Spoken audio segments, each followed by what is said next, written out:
to the Rainbow Six Sweden Major. My name is Jess Goat and I'm joined yet again by my main man Fresh on the A stream. Reminder, there are 2 different streams, so if you don't see your team here, you can always go check out our Bravo stream at twitch.tv/Rainbow6Bravo. But whilst you're here with us, let's kick things off with game number 1. It's SANDBOX versus Team One, the reigning major champions versus, I'm going to say, the contenders from APAC North. Let's bring up roster number 1 before we really get into the nitty-gritty of things. It's SANDBOX Gaming, ex-Cloud9, ex-Mantis FPS, one of the best teams to come out of APAC North.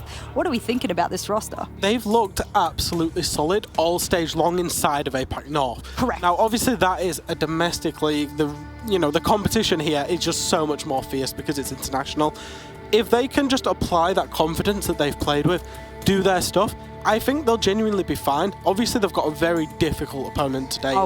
It's a David versus Goliath kind of story, but they just need to focus on themselves and not who they're against. Well, you can see them on your screen now, happy as can be. And for those who are a little bit curious, they reign from the Korean region inside of our APAC North region. We also have an APAC South team as well that is luckily been able to fly in from Australia for the first time since, of course, all of these lockdowns occurred. So they are very, very happy to be here. And again, a reminder, their logo is a yellow logo with a B sort of inside of that. That is SANDBOX Gaming. So if you're not aware of who they are, that's exactly who will be on your screen, at least for now. But another team I want to bring to your attention is the reigning major champions. It's Team One, and they are here to make it back-to-back. They're back-to-back. That is no mean feat. Absolutely not. The first major champions, G2, could not do it in Rally. There you go. The second major champions, Empire, could not do it in Mexico. Uh-oh. But they did make the final, so if we're doing that logic, Team 1 should make the final, because G2 made the final in Rally, Empire made the final in Mexico. Will Team 1 make the final, and can they go one better? It's a struggle for Team 1. A lot of people, when you think about LATAM as a region, they'll think of Liquid, they'll think of FaZe. Sure. Even though they're our major champions, you don't immediately think about Team 1, and that's what Team 1 are trying to change. They've still got the bit between their teeth. They still want to prove to everyone just how good a team they are, and going deep in this tournament would do so. Oh, you can see their coach standing behind them by the name of Chubbs. He's actually an award-nominated coach after their work throughout the last major. So this team is stacked to the brim, support staff included. And of course, their organization has been very, very proud of what they've been able to achieve. But speaking of being able to achieve great things, we need to know the exact battleground that these teams will go head-to-head on. Reminder, this is a best of 1, so the map bans will go as follow. It's ban, ban, ban, ban, ban until you get to the decider, and oh, Jack. What am I seeing on my screen? Is the Battleground about to be one of the most aggressive maps we have in our map pool? It most certainly is. And all I will say is that they must have known that Dez is going to cast this because they've gone to Coastline. And we know SANDBOX love Oregon. They decided to ban Oregon out, which was a bit of a surprise. I had this pinned as an Oregon, so they want to go to Coastline. Coastline is a very good leveler map. It makes it about gun skill, which we know SANDBOX have it in absolute abundance. Well, they're going to need that here. For those who don't know, the map has changed a little bit in recent times, so it is a little bit more defenderable than it was before. But as a result, both of these teams are going to have to put their best foot forward. Will it be the David and Goliath story that Jack is looking for, or will it be the reigning champions from the last major stomping down on their APAC North opponents? We're going to have to work that out right now as we send you over to our casters for game number 1 of the Rainbow Six Sweden Major.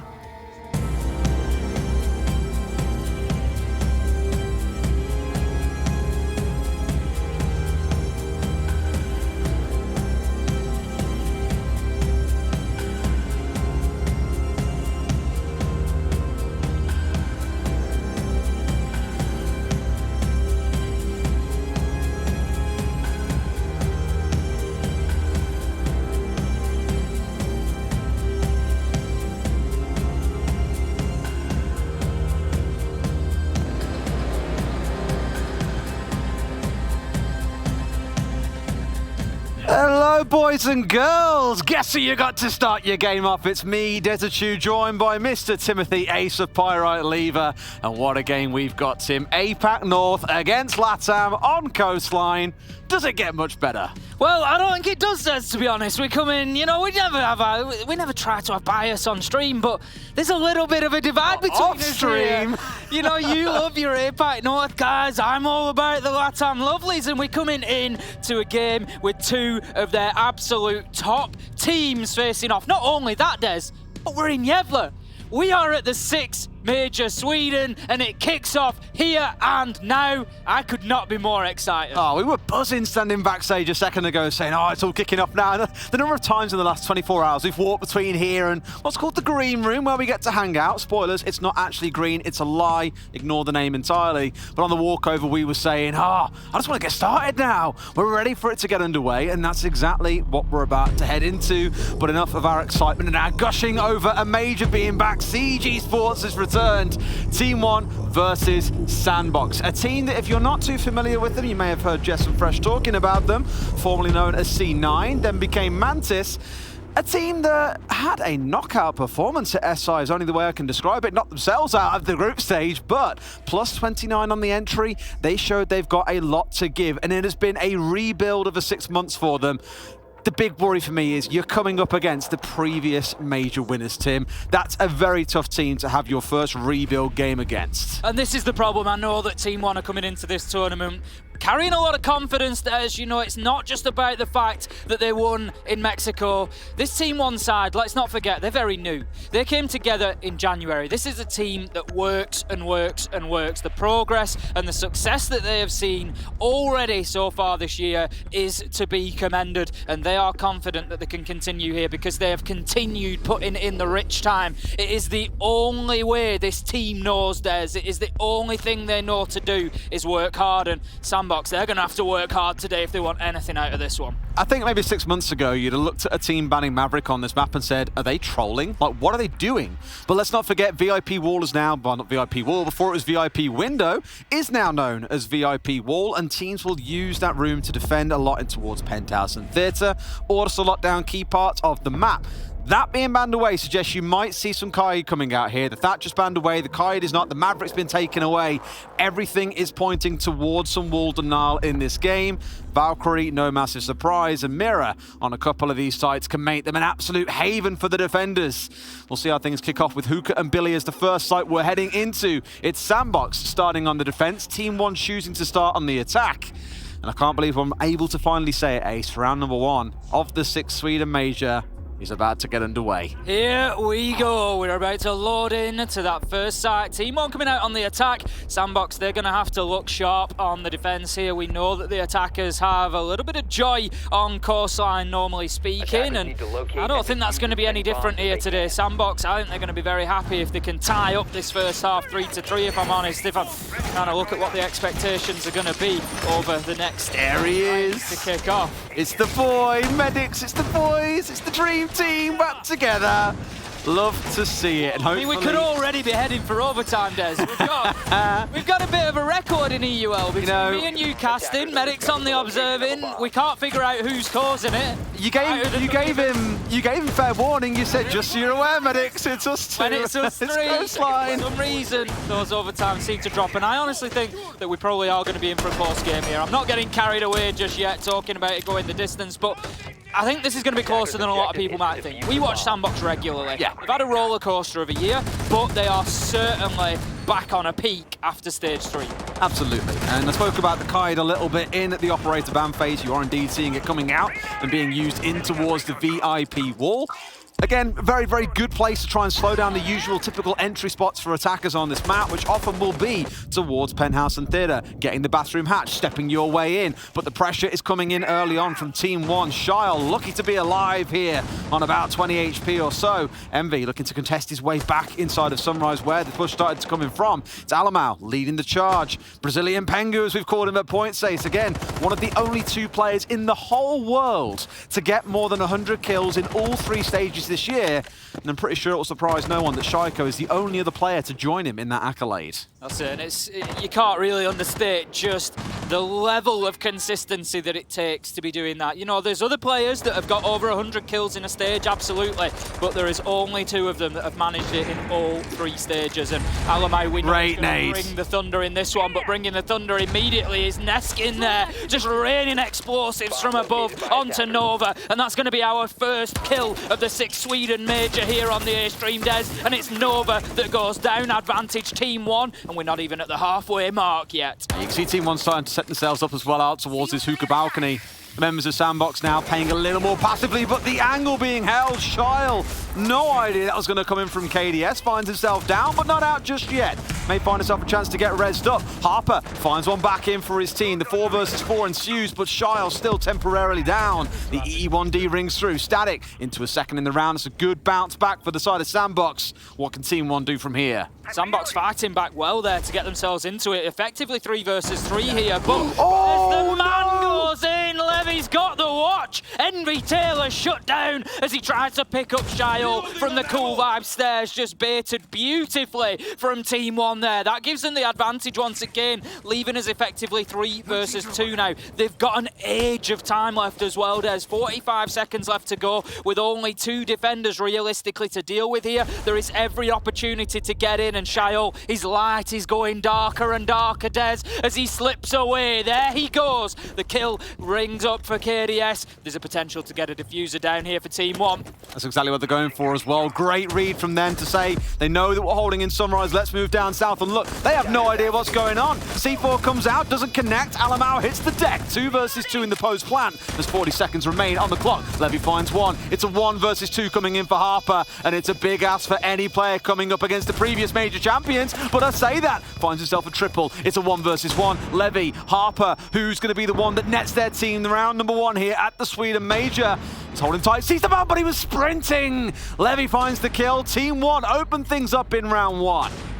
Beautiful play from both teams. It was a close one. You know, they were SANDBOX really able to fight back in the mid-round there, and they made a real game of it, but ultimately Team 1 saw that opportunity, and this is something that Team 1 do really well. Keep an eye on it over the next 3 days, and you'll see them do it, and that is those snap decisions.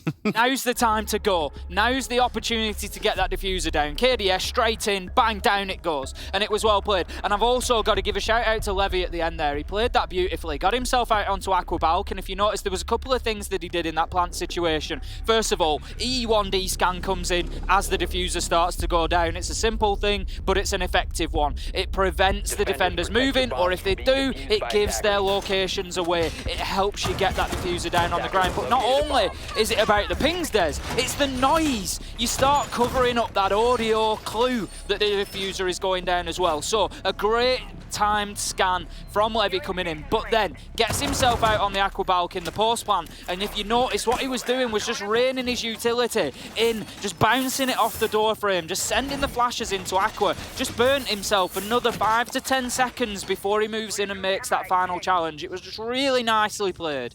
For me, it was the conviction on Team 1 to rotate away from their Sunrise push, which is where things started, and they slowly moved themselves away. Now, I imagine you guys may be able to hear, but there is also a second stream on the go, let's not forget. Rainbow 6 Bravo for the B stream. I love this about the group. Honestly. When we can hear the other stream shouting. And they can hear us, it's great. Because we had a SI where we were shouting back and forth. I was like, Fluke, and she was like, hello, and I'm like, oh yeah, it was great. Now, I'm not quite sure Blue will be able to catch us, or Hap, of course, over there currently covering the first game, which I believe is Dark Zero against, forget what the other game is. I know that Dark Zero are playing because Blue's been bouncing around the walls about an 18, doing well for the last 24 hours. Let's see how round 2 plays out, though. A little bit of a different setup coming out from SANDBOX still. Seeing that Kaid sticking in, why wouldn't you, when both Thatcher and Maverick are banned away, as we covered earlier on. But the nice combo that we've seen a couple of teams use throughout the stage is the Oryx and the Thunderbird. Oryx, of course, taking a bit of damage when he charges through a wall. How do you deal with that? You heal him back up, and who can heal? Well, it's Doc or Thunderbird, and in this case, you're most definitely going to be leaning in towards Thunderbird. Some teams using her more for having those salvation stations, as we call them, rather than the Kona stations, having them on site so you can pull back there after roaming. Others use it out on the roam. A trade out on the roam, mind you. Neskin finds Nova, but Envy's there to back up his boy and bring a kill back. It's a 4 versus 4. Identical opening kill that we saw in round 1. Neskin onto Nova. Ladonis is in there, Des. He's about to get this down. I don't think that... I'm not sure if they're aware of this going down or not. SANDBOX making absolutely no challenge there. He had KDS on the cover, and here's Levy with a little backstab, moving in, finding Shio, and all of a sudden, this is advantage Team One here in round number 2. Lagonis finds himself one onto Static, and that's after the plant as well, coming in and doing everything for his team right now. And the challenge tried from Envy Taylor, but no, Lagonis with a triple to close it out, leading by example, and Team One close out round 2. We've seen that in both rounds now. And the thing I'm talking about here when I say that, is the awareness game on either side.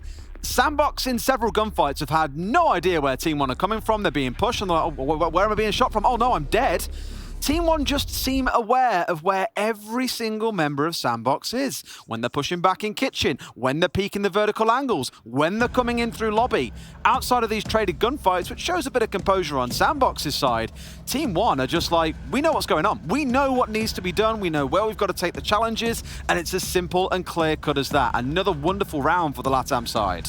I'm not sure that SANDBOX feel that they know exactly what's going on, Des, because immediately we've come in, we're only 2 rounds in, and we've got a tactical pause here. This just shows that they're reeling right now. Team One have come in and they've hit them hard and fast, and they're really making it difficult for them to find the feet inside the Coastline. It's very quick, yeah, very, very quick. I mean, we normally comment on this in EUL a few times. You know, feels like we're in round 4. This team probably needs a timeout here to figure out what's going wrong. And sometimes we said, you know, round 4's a bit too late. You've already lost the majority of that half. Is it really worth trying to salvage 2 rounds out of it? At least here, I think on their side, you'd rather use it sooner than later to correct the small things that are going wrong. And I do hope we see a little more awareness coming out of SANDBOX, because it's fair to say, Team One got in under their noses there. The vertical angles, they had 2 members challenge them, but still, the plant went down and Lagonis found 2 kills for those reverse angles. This is exactly what I said at the end of round 1, if you remember. Team One will see that opportunity and they'll take it. You know, they don't mess about, and I'm not going to start talking about LATAM aggression. We know that sort of era is past now. You know, these LATAM teams are playing a much more sophisticated game than just running in and killing and getting things done. But the point is that it's always there in the locker. The LATAM teams are never scared of taking an opportunity. They're never scared of getting aggressive and getting in there. If you show them that crack, if you show them that opportunity, bang, they're going to go in and take it. And that's exactly what they've done there. They had 1 man on the cover, KDS, Lagonis goes in and plants. Just a lot of confidence from Team One. In case you're unaware of how these pauses work, in case you haven't watched CG Sports recently, or in case you're a new viewer just wondering what the bloody Nora Siege actually is all about, teams get 1 tactical timeout per game, when they can take 60 seconds to have a chat. Coaches can put their mics back down to their face and get back involved and offer some advice to their team, and they're used for various purposes. Sometimes the team just need to sort out an issue they've got that they know they can do themselves. Sometimes a coach will enforce a timeout and say, right, I can see things aren't working here. You know, the IGL can't quite control things, that needs to be reset. Many, many reasons why it can happen, and I can already hear the B stream again going nuts. It's like I can hear the other game going on whilst we're casting as. It's great. Honestly, I got no idea what's going on, but I know it's exciting. This gives such a buzz to the green stage. You know, we can't overstay that. It's so much fun. And I've got to say, Sweden's been a lot of fun so far, Des. You know, yeah. I'm really liking it. I had some Swedish meatballs for breakfast this morning. Of course, here they just call them meatballs, but they were very, very good. They were tasty. That makes me laugh. You are a massive water snob. Whenever we're out in Paris, you're all about your water. Now, we've had a couple of comments from N8's players. I know that you're pretty pleased so far with the water here. The quality of the tap water has been very positive. Very yeah, good. very positive. I've had a delightful experience. It's got the A stamp of approval. Yeah. I don't normally look towards the tap with much excitement, but now I feel pretty glad to turn it on, to be honest with you. This is it. I've been educating you. What are we becoming ace in our older age is what it feels like. But hey-oh, let's see how round 3 plays out. The Kaid, nowhere to be seen, has been taken away. Opted not to bring along, so not looking in towards pool entrance, for example, here. However, maybe there's some awareness that there's a roamer or 2 lurking out towards kitchen. Drone work coming in from Team One. We spoke about their constant awareness. Now do you get awareness? Through information. That's exactly what they're looking for here to deal with the members of SANDBOX. That said, there are a couple holding out towards the hallway looking to give some support. It's very much a committed extended hold coming out of SANDBOX Gaming. Certainly is. We're 50 seconds in and still no opening kill yet, but Team One have got themselves established. Alamai looking to push through into security. Can he find himself the kill? Absolutely not. Harper pops out and manages to secure that one, taking down a big name from T1 and giving SANDBOX a little bit of an advantage, Des. And following that tactical timeout, maybe that is exactly what they needed, was just to come in now, steady the ship, get themselves an opening kill, a man advantage, and start to push forward from there. But Levy manages to find Nova, just a little bit unaware of the potential for that angle being held through Blue Bar, but Envy Taylor with a slightly late trade onto Levy there manages to keep the man advantage for SANDBOX here. 4 versus 3 at the halfway mark. Ooh, shot coming out of Envy as well. Static is dropped, and there's a lot of 1v1s going on in this game. It's been really bizarre how many kind of solo pushes have come out from the side of Team One. And as it stands, it's SANDBOX the one coming out the better with some wonderful shots. I mean, I imagine Alamau ruined that he didn't win that gunfight against Harper, who's down to a slither of HP himself. And although they're not directly covering each other with crossfires, SANDBOX, they're never really be more than a couple of seconds away from being able to directly support each other. One sat inside a courtyard, one security, one office, gives them a lovely triangle. 2 of them covering themselves up towards site and kitchen. It's just small pockets of playing together that's working out quite nicely. But I do question whether or not Team One, with a bit of team pushing, could have collected a couple of members earlier on without losing any of their own. This is it. SANDBOX can just afford to try and burn the timer here. They can sort of make a, not a half-hearted challenge, but they can make a gentle challenge onto Team One and then just drop back. Just let them know you're there and then just drop back. Just keep playing your space, forcing them to play into it, because at the end of the day, Neskin and Lagonis have got 25 seconds to get something moving here. They're working together, shut down by Shiol and Harper, and that's going to be the end of the round. And that was well played by SANDBOX at the end there, and that tactical timeout certainly seems to have done the job for them. Yeah, again, I'll touch on it and say for Team One, I felt they pushed into a couple of solo pushes at different points throughout the round that I was like, this is a little bit strange. Like, why are there not nades being thrown in there? Why are they not pushing them with drones and there's someone else charging back in? Think about Alamau solo pushing into security, for example. So it felt almost like Team One took their foot off the gas there, where SANDBOX got a lot more confident in holding down the positions they were in. You can't take it away from them, though. It is a round for the Korean team. 2-1 to Team One, and given that is the offsite as well, maybe, just maybe, we'll see something magic come in as we rotate back into kitchen and service. Kind of weird that you say the defenders are the ones winning the offsite and the attackers are the ones winning the primary, but that's exactly what we've seen. Yes. We're going to head into round 4 now. It's going to be a kitchen defense once again from SANDBOX. We saw this back in round 2 and it was a convincing win for Team One. Lagonis was able to get in and get the diffuser down after only about 50 seconds. The opportunity was presented and they certainly took it. And even with a man disadvantage, we're able to close it out. Lagonis with a big triple kill at the end of the round. So SANDBOX are going to have to do something differently here. And that push came through service entrance last time. And I feel that there wasn't necessarily enough attention paid towards that area. And that's why Team One were able to just sort of stroll in and get that diffuser down. So something that SANDBOX need to be aware of. It's not just about covering upstairs, which of course they will want to do, because they know Team One likely will try and play Neskin in there. We know he can be very effective on the sledge. They'll want to open up those verticals, but if the opportunity is presented and there's too much attention paid to the top floor, Team One will no doubt take it again. I think a good part of it was just a slippage, right? They had 2 players upstairs that were ready to contest these plants from above and stop it going down, but a small lapse in judgment, a small lapse in attention meant that one went in right under SANDBOX's nose, admittedly off the back of a couple of kills for Team One too, which really helped get things moving. But it was that direct to sight, forget about the roamers, we're just going to go for the plant that really benefited them here. Lagonis burning out these laser gates with those Hibana X Kairos, of course, able to use 2, 4, or 6 with that gadget. So a bit of simple math for you. She's got 18 pellets to use and can fire 2 at a time. That's 9 rounds of potentially burning through laser gates or opening up walls or whatever else needs to be done. Envy Taylor, he must know.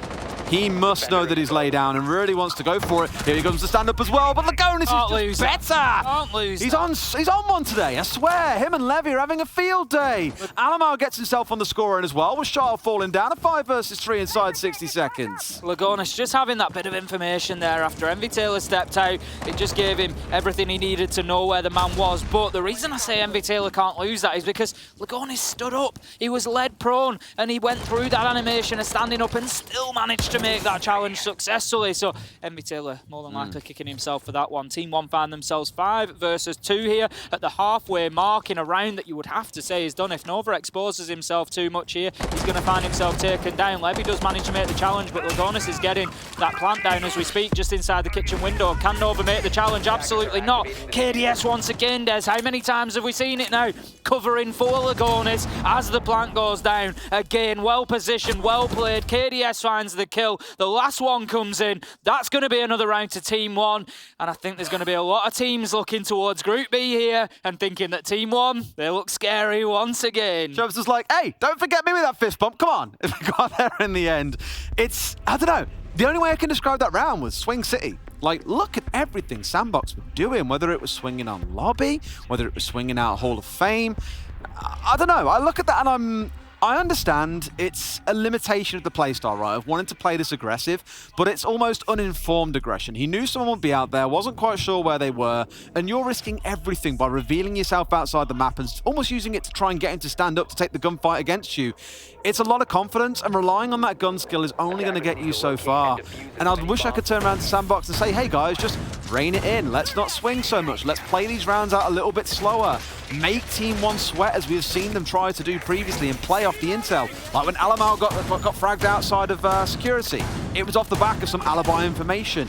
I just don't like how they're relying on this swinging and aggression to do, the work for them against one of the strongest teams in the world right now. It's not going to get you far. That's the reality. I mean, looking at the group stage that we're in, of course, it's double round robin. Yep. So all teams will play each other twice. So it's not all lost with an early defeat. But that to be said, on the flip side of it, you look at somebody like Team 1. If you get 2 wins in your first 2 games and you sat on 6 points, you got to be feeling pretty comfortable that you're going to be going through at that stage. I mean, mega at that point, right? I mean, there's always a chance that crazy things can happen. Look at how nervous we get at the end of every single group stage that we have in EUL and NAL as the points rifle up and down. I mean, Dark Zero are here ahead of TSM on the head-to-head. They both ended on 12 points. It's a great example. It comes down to the wire, and the group stages, I'm sure, will be no different. Round 5 underway. Let's see how it plays out this time round. Now, you would be forgiven for saying, hey, Team 1 are going to roll this game all the way through. But we know what SANDBOX can do. We've seen them tear apart more structured teams by playing quite passively and just playing for C4s and denial. On this map, I think they're being stretched a little bit thin by a team that is more than happy to tango with them from start to finish. Yeah, I think it's fair to say we would expect to see a little bit more out of SANDBOX on the attack. We commented on it coming in. That the attackers do tend to see a little bit of favour here on Coastline, and Team 1 is certainly taking full advantage of that at the moment. Now then, the nade comes in, will not find Static, who manages to keep himself down at the bottom of the white stairs. But more importantly, Des, it says that Team 1 know exactly where he is. The challenge comes in from Levy on the Lion. He's going to take half health, but not manage to kill the man. Static escapes and continues being able to defend that main lobby area, whilst Harper manages to find Neskin elsewhere out in the map. That was a kill through Hall of Fame onto the DJ Booth, and that was a good start for SANDBOX, but ultimately Static just being caught out, and as you said, again, just walking into a line of sight for somebody they had no idea was there. They've done this all game long as well, just running into these lines of sights and being shot down, but look at the difference in VIP, for example, right? Harper hasn't got Envy there trying to swing out a Hall of Fame. He's just holding the room, the electrified wall that Team 1 currently have no way of getting open, and he's able to play into a small bottleneck. That is a much more conservative way of playing the game that has just netted them a result. And at the same time, you've got Static sprinting around the map, risking himself in 2 or 3 locations, not respecting the cuts that that Team 1 have set up and got themselves into a spot where that's now the advantage in VIP, traded back down to a 4 versus 4. 50 seconds left to go, and the push is coming through. 4 versus 4, as you say, but the big thing for Team 1 here is they're established as they've got themselves inside of Aquarium now. They are ready to try and get that diffuser down when the opportunity presents itself. They're trying to get rid of that bulletproof camera, but looks like an ADS is just going to take out the Gon 6 as it tries to go through and do so. So bulletproof camera for the time being remains in place and feeding information. They've got Alamau on the double window, but he's going to dip off for the time being. Utility continues to rein in, but the smoke canisters for the time being just holding Lagonis at bay. KDS just checking over his shoulder for that luggage swing. Now then, Nova manages to find KDS, but importantly not Lagonis, who comes in and gets himself a kill, and now has an opportunity with 8 seconds to get this diffuser down. They've gone away from default, and that could be a big play, but the ping comes out. MB Taylor can do nothing, Des. He can't find the man from underneath. Alamau shuts down Harper, and once again we've got another beautiful execution from Team 1 as they manage to burst into sight, get the kills, get the diffuser down, and it's all up to MV Taylor now in a 1 versus 3. I think they thought he was on the other side of that wall, inside of Billiards, but no, he was tucked inside a hookah instead, and that's the bite back they'll find. Envy bites back with at least 1 for himself, and 17 seconds on the clock to get 2 kills and stick the disable. It's likely not going to happen, but this round for me shows some of the beautiful elements of both of these teams. It has been great siege, even down to that trade at the end of the round. Wonderful stuff. Again, SANDBOX digging in a little bit deeper. Outside of Static, didn't go too crazy on the roam, just sat down and held power positions. And Team One, you would say with about 30 seconds to play that they weren't winning this round. They had no control of Hookah, no control of VIP, and you think, they've got big window, they've got the aqua push, surely that's not enough, but they walk in, they find critical frags onto key players of SANDBOX and turn the tides of the round in their favor. That was a really good round for both teams, in my opinion. It was unfortunate for Nova. He was playing on the smoke in behind bar. I commented on it at the time. He got the wrong man, and it wasn't through choice. He pops up and he makes his challenge. He kills the man in front of him, KDS, absolutely.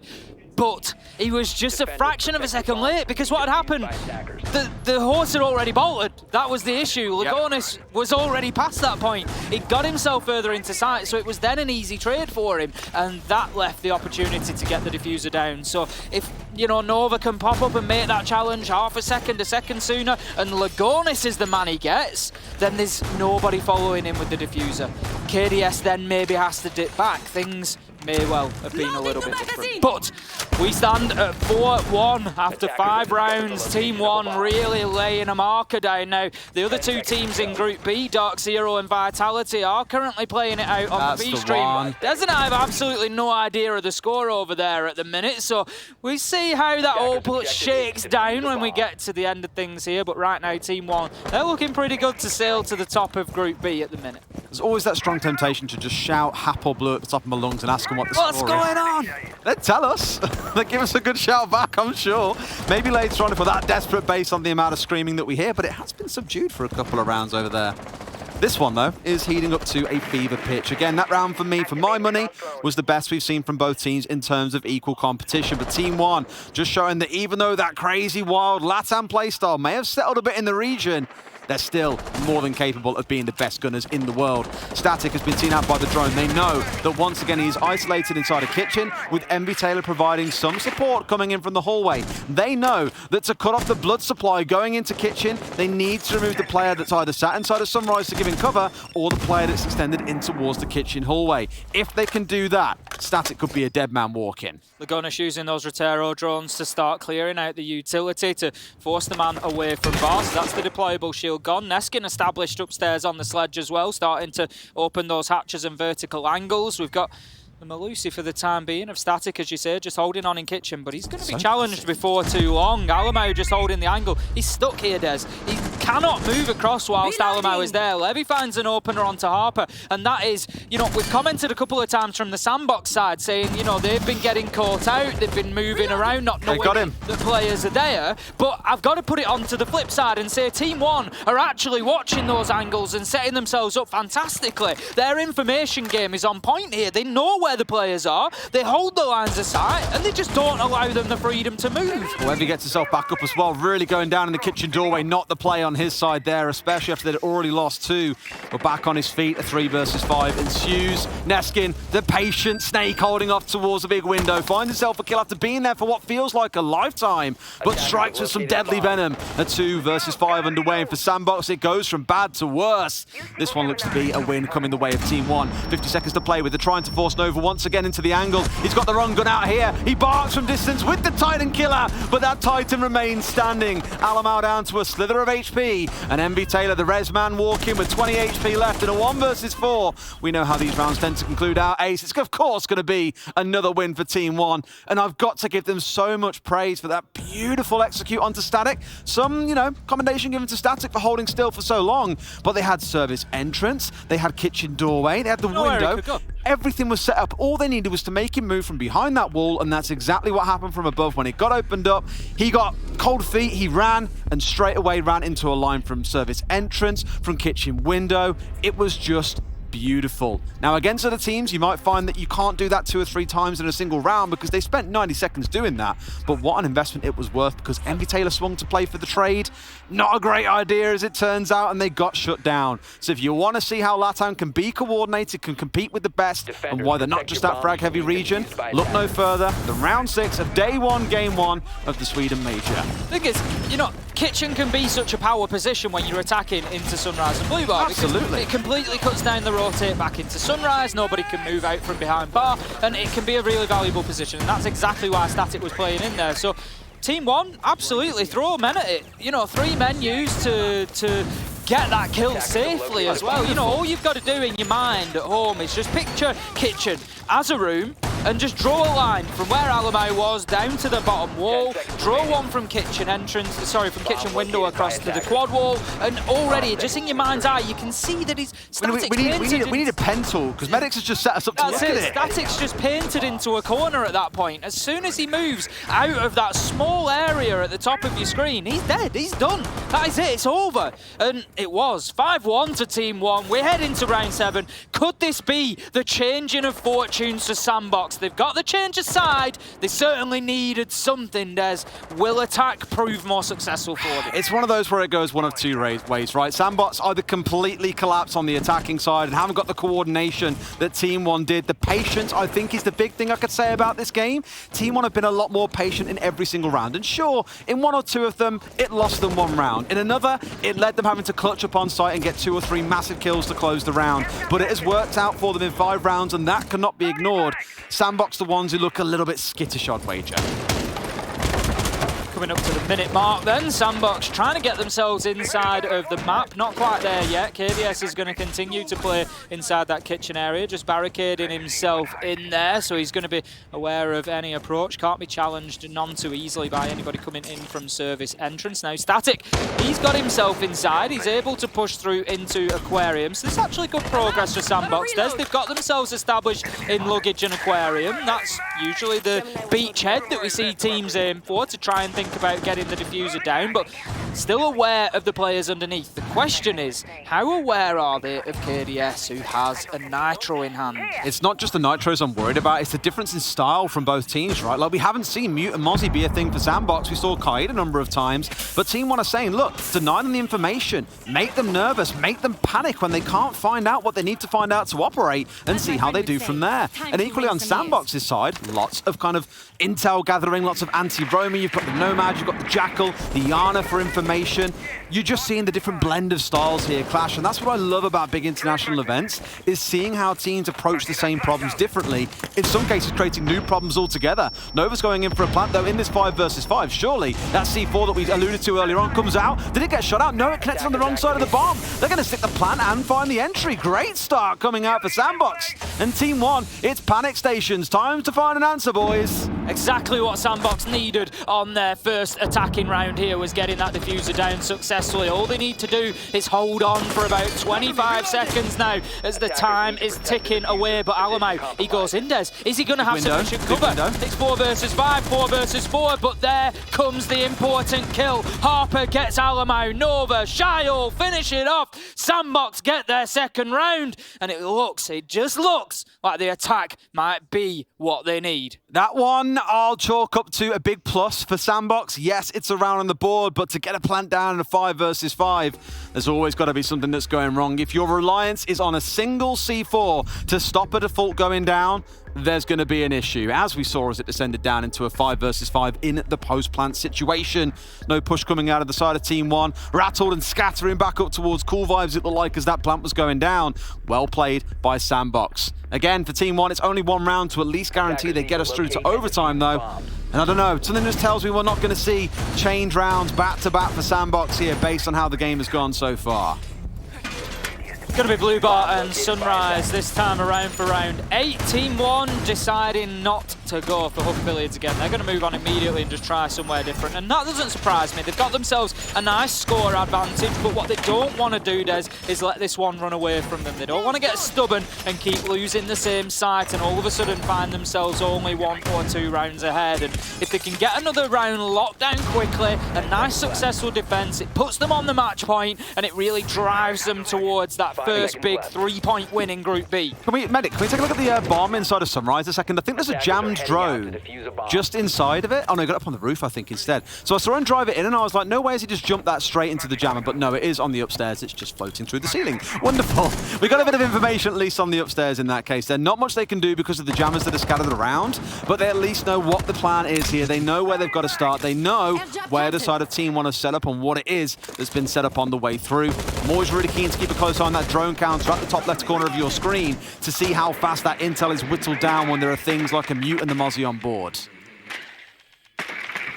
30 seconds in, once again, SANDBOX just being cautious about getting themselves inside the building. Plenty of drone work going on, making sure it's safe to do so before they look to push in. Last time it was about the minute mark that they got themselves established inside of the map, and they followed it up with an opening kill as well. They're going to be looking for more of the same, I would imagine. This time Shio is going to be opening up the soft wall into VIP with the shotgun on the Jackal, just using that second. Oh! How about that, Des? KDS, he comes in with a big double nitro into VIP, puts the diffuser down cold on the ground as well, and that is the start that Team One needed to round 8. I said how important this round was for them to get on the board, to get themselves that match point opportunity, and to not release the pressure from SANDBOX. But SANDBOX are fighting back, Des. Envy Taylor's got himself one onto Neskin now. It's 3 versus 4. They've plenty of time here. Oh, this team as well, they know from the track that is hanging around. It's just a case of what they can find. The thing is, they defend Kitchen themselves when on this side. They know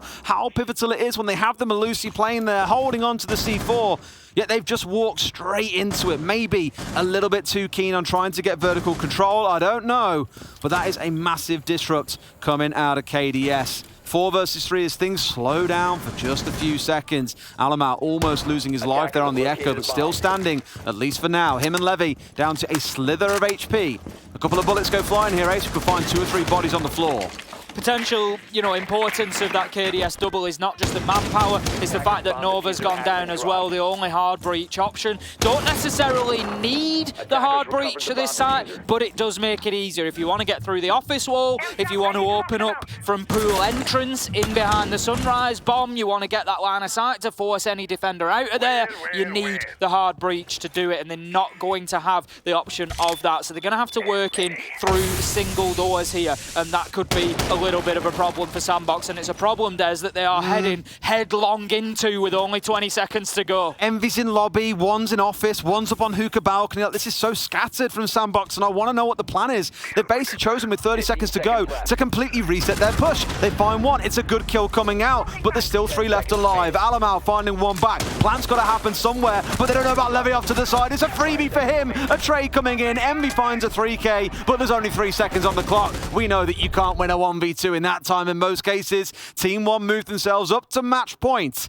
And the clock, SANDBOX's worst nightmare in that previous round. KDS just gave Team One everything that they needed there. Double nitro kill to begin with, including the hard breacher going down.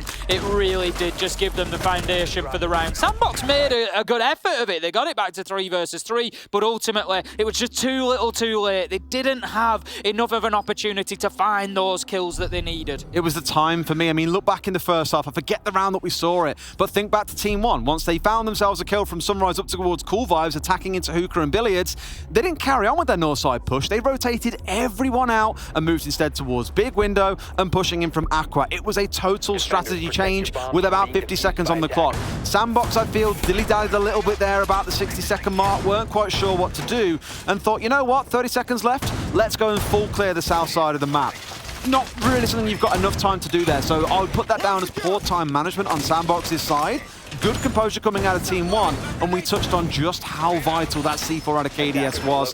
Those are the kind of rounds that I feel if you're SANDBOX, you look at and write off anyway because of the 2K that comes through from the C4. But as you mentioned, good effort. They gave it a go. We'll see how things progress from here. However, again, you get the feeling that one round, one more pivotal C4, a couple of kills that, you wouldn't otherwise normally see a team getting, and Team One win the match. I'm not going to get carried away just yet. Yes, you are. You're always carried away from round one. What are you on about? It's the first game of the Group B stages, and Team One, they're looking good. That's, the reality, but we need to... Oh, no! What did I say literally 20 seconds ago? I was just going to say, we need to see them challenged by a team that isn't SANDBOX right now, because unfortunately, SANDBOX have been giving them a few freebies here and there as well, and Nova... A few freebies? They've given the whole charity box there, Ace. That's the kind of free kill that you want to start around. Your heart breach has gone. There was no contest coming through. It wasn't droned out. That's like... We literally said you can't give that. Not ideal. You're always a man of reason and fair voice. Me? It's Less so. It's not ideal. Or you could say it's an absolute nightmare when you could be in what is your final round of the game here. Team 1 6-2 up and looking absolutely dominant. You wouldn't want to bet against them at this point now that they've got that man advantage, and as you quite rightly say, hard breach done. Now then, the one thing that I will say, hard breach, not really essential for this side. They can manage without it quite easily. You wouldn't see any sort of necessarily essential holes being opened up from those Hibana pellets. You'd sometimes get something on the quad wall that would mean you could force somebody out from behind bar, potentially. We've got the Wamai playing in there. May well be an issue for SANDBOX, but nothing that they shouldn't be able to work around. One of those things you'd happily keep if you could. I mean, Nova's now going to be relegated to flank watch duty all round long, whilst the rest of the team get on with focusing on the clear. I just worry that, again, halfway through the round, and they're only just starting to focus on getting this east side control established. Envy has rotated himself away, and SANDBOX do like this very split take across the map, whereas compared to, say, maybe Team 1, there is a sole single focus. You've got one on Hookah, you've got two looking down towards Luggage and Aqua side.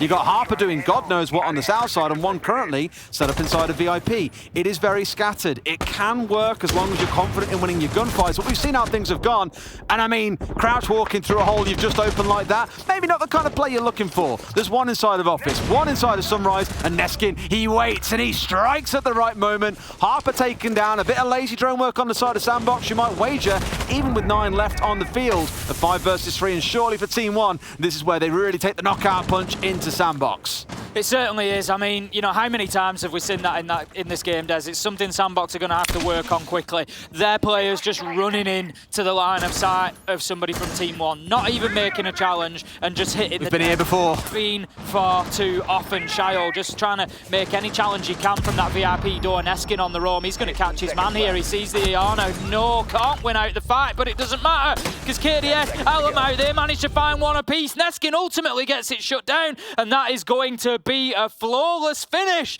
for Team 1 as they take a full 3 points here to kick off Group B.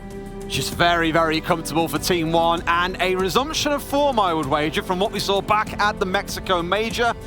It looked like I don't want to say a walk in the park, but it definitely felt like that towards the end of it there, Ace. That last round really epitomizing it for me as to how that one played out. Just not really feeling threatened, not being droned out at all corners, given a lot of room by SANDBOX, who looked a little bit scattered to the winds on their attacks, not pushing as a team in certain rounds, and outside of the cheeky rush round they got in, it didn't look particularly strong from there. Not the best start for the Korean team, but for LATAM, my God, is it a victory to get your tournament underway? Certainly whets the appetite for the LATAM fans, that much is fair to say. I think there's 2 things to take away from that, Des. We need to see more from SANDBOX, that's the reality. They've not brought their best performance to the table there. But for everybody else looking onto Team 1 as previous Mexico Major winners here at the 6th Major in Sweden, are they going to do it again? We can't go that far yet, but they've just taken full advantage of an opportunity, and that's what you got to do to win games. That's it. Some games you just got to breeze your way through, and that felt like one of them. It was Coastline, it was the first game of the tournament, it was against one of arguably the weaker teams in their group. It's still a lot to prove, but still a fantastic performance overall. I can't wait to go and see what's been going on the other stream as well. Let's go to a break, and when we come back, you'll have Jess and Fresh back here. Jess with the orange box to get up a little bit higher on and give you some thoughts on that game. See you guys in a few.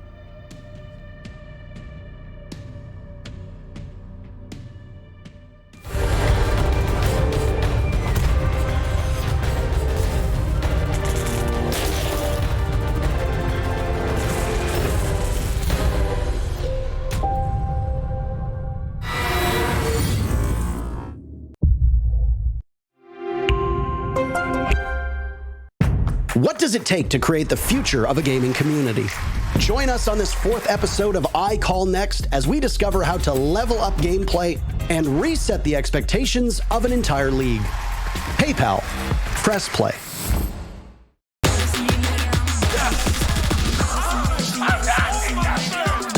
Easy going right there. One more to go.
Welcome back to the desk at the Rainbow Six Sweden Major. My name is Jess Goat and I'm back again with Fresh, and we want to deep dive into what exactly just happened on your screens. But I don't think it's a surprise to anyone that the raging. They were in a rage. There you go. They were in a rage, but the reigning major champions are back. They are swinging, and it's not a surprise that Coastline is the map for them to do it on. I'm sure we have some replays to smack in the faces of everyone to give you a little bit of an inclination as to how fast that match went. But how are you feeling about the fact that they've come in and they've started strong? Yeah, so Team One in Mexico, they actually had trouble in groups, right? So they ended up having to play the tiebreaker match. So it was a bit 50-50 if they'd actually get out of groups. So we were looking for them to go in with a strong performance today, and that is exactly what they delivered. Well, we don't have the replays ready for you just yet, but I'm hoping what we have, if we can, and there we go. See, you just got to speak it into existence. That's really how it works here in Sweden. And as we stand in the depths of Gävle, and I am freezing. It was hot inside this server, I tell you what. I wish I was in Ibiza right now because the heat that they were bringing on this one was strong. I will say, SANDBOX for me, a little bit of a disappointing start. They didn't seem to have much oomph to their gameplay. Yeah, it was very similar. It felt like kind of typical APAC play style, and I hate to shoehorn them into this, but it was kind of cheese around if we can, and that was about all SANDBOX offered, which from what we obviously a lot of people might not have watched them through APAC North. We've watched them every game through APAC North, and they have so much more in their locker than what they put on in Coastline. And I've got to wonder, is Coastline the map they should have gone to? Yeah. Oregon was available. It is probably their best map. Maybe they should have gone there, but you know, who knows? They went to Coastline and they got slapped quite convincingly. For those who didn't tune into the pre-show, SANDBOX actually had the choice between Oregon and Coastline, so it's a bit of a shame maybe they didn't go to Oregon because they got slapped 7-2 here on Coastline. And you and I were speaking about how some of the players on the side of Team One really stood up today.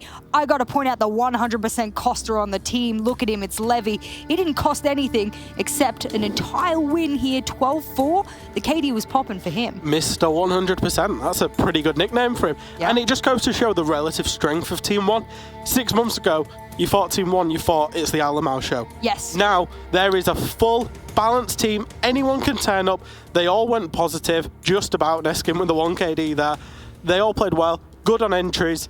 It really was a complete performance, and that's one that Team One will need to go through. They will need to put in complete performances if they're going to go deep in this tournament.